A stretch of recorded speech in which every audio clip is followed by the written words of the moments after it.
time revolved around a child is not the same as your amount of love that you have for them.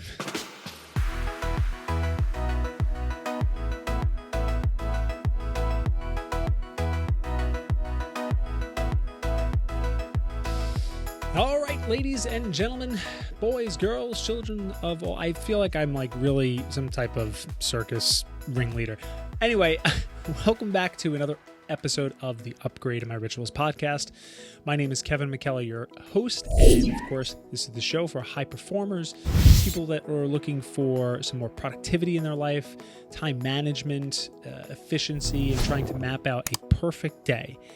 And the perfect day will no longer be available for me because on today's episode is the first sub-segment titled The Baby Chronicles.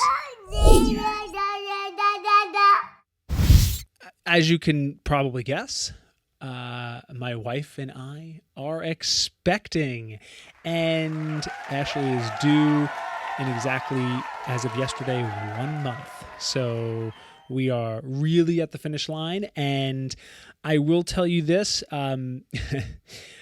I am more excited than nervous, but I am both. So what the Baby Chronicles is going to be basically about is my documentation of my evolution of ritual design, right? While having a child, and more importantly, a newborn. And I am excited to put a couple things on I don't want to say on blast, but like on the record here, because I think a lot of people listen to the show and they say, yeah, that's great. Like, that's nice. He does this, he has all these things mapped out to do that, but he doesn't have kids. And now I will. And now I'll be part of this conversation because it's really important, because what I propose, like what ritual design is intended to do is very, it's fairly intense. Like it's a lot of time throughout the day. It can be a lot of time. It's a lot of moving parts. It's a lot to maintain. It's a lot to manage, but it ultimately is so important. It gets you to that next level. And having a child while trying to work on yourself back in the day was not a thing that happened.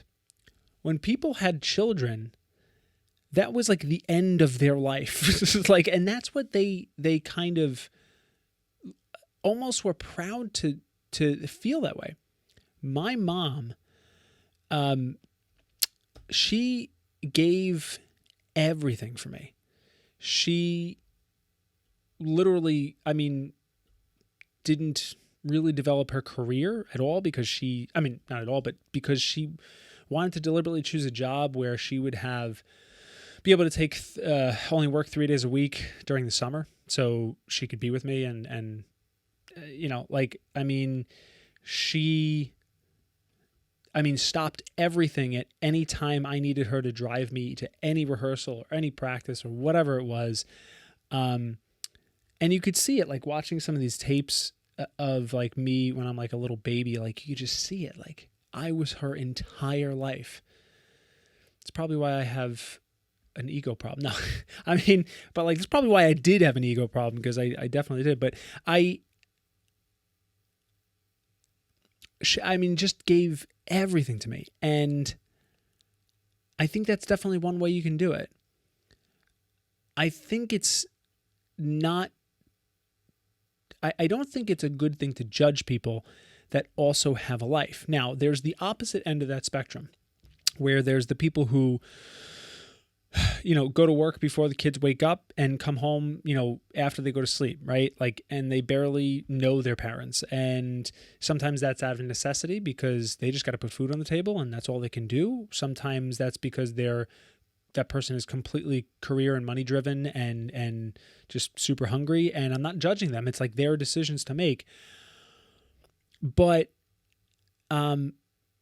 It is very interesting about how parents decide what their lives now mean to them, considering that they have now this thing that means everything to them, right? It's really an interesting thing. So for me, that's something that will develop over time. I mean, I don't know my belief, and again, I have a lot of beliefs right now. I have zero experience, but my belief is that giving your children an example of how they should lead and live their lives is the best way to do it. So like, for instance, if you show them that you are invested in your career, you enjoy going to work, you take care of your mind, your body, and your spirit, like that is, and those are all things obviously we can do with ritual design, but I mean, that's such a great example of living your fullest life to show your kids and say, hey, listen, like, this is what we do, and this is what one day maybe, you'll be able to do. I mean, instead of just like being so involved in and just living for their progress. I mean, or their growth as a human being, which of course you should. See, that's the kind of the catch-22, because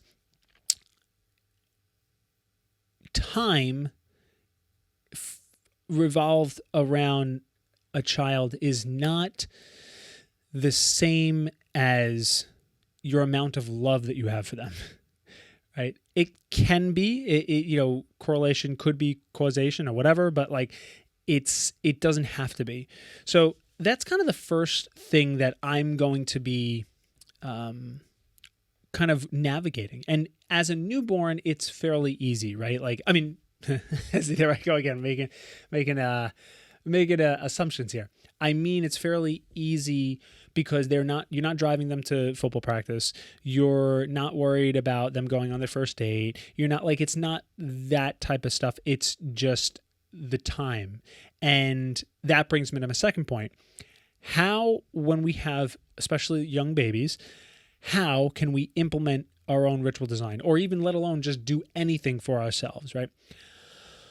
Again, I'm going to have some assumptions here, and we will document this process through the Baby Chronicles. But my belief is that you need to be 100% flexible, but you don't necessarily need to be 100%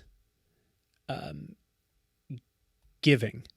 Meaning, let's see, if we look at a newborn's day-to-day, they're doing a lot of sleeping, hopefully, if they're not a colicky baby. But they're, for the most part, they are doing a lot of sleeping after the first couple of weeks. They are doing a lot of sleeping. They are, there's a lot of naps throughout the day, or, definitely going into at least, developing into at least one nap.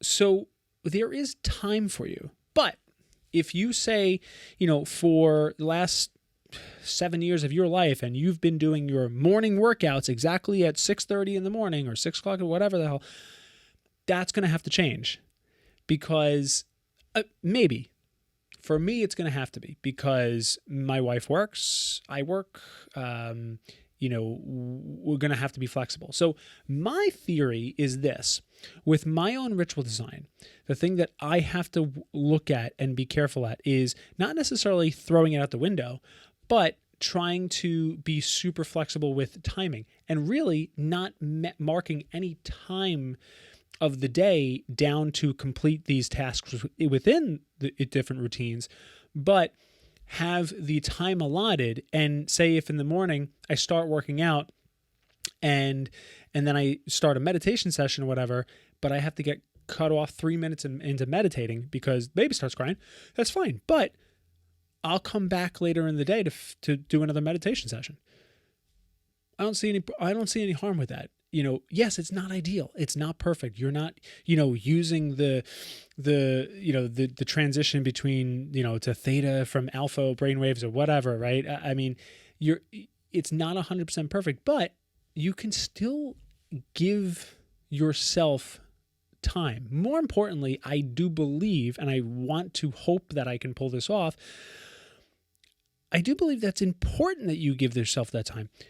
Ritual design is more important, more so than ever when you have a baby, because you have to be looking at your entire life. You have to be giving yourself the energy you need, the nutrition you need, the mental clarity you need.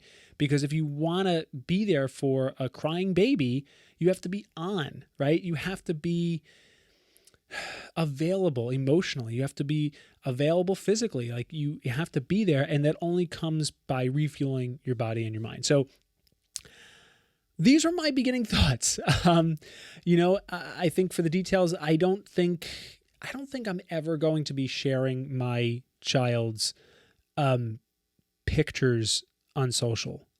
I'm not there yet. I don't know if that's what I'm going to be doing. I think I'm going to keep them separate. But I will be definitely letting you know how baby life and daddy life is affecting my personal development world and ritual design and productivity, and how life's going to be now, because that's one thing that is the unknown. Embracing uncertainty when you're about to have a child for the first time is the only thing I can do, the only thing I can be certain about. So that is the first thoughts and the first episode of the Baby Chronicles for this year. And I will do this every once in a while, and I will update you on the realities versus the pundit thoughts here. So, and that's all I got for you today. So my question for you today is, if you have a kid, let me know your advice. I would love to hear it, because I know you'd love to give it. So let's cut the crap. Give me your advice. Leave it in the comments and tell me your one thing that you have had to change in your daily routines when you had a newborn. That's your homework assignment for today. Guys, thank you so much for listening to the Upgrade My Rituals podcast. If you really liked it, please not only leave a comment, but just leave me a review of the podcast. That would be amazing. Share it with a friend and subscribe. That would be great. And of course, I will see you next week on the Upgrade My Rituals podcast.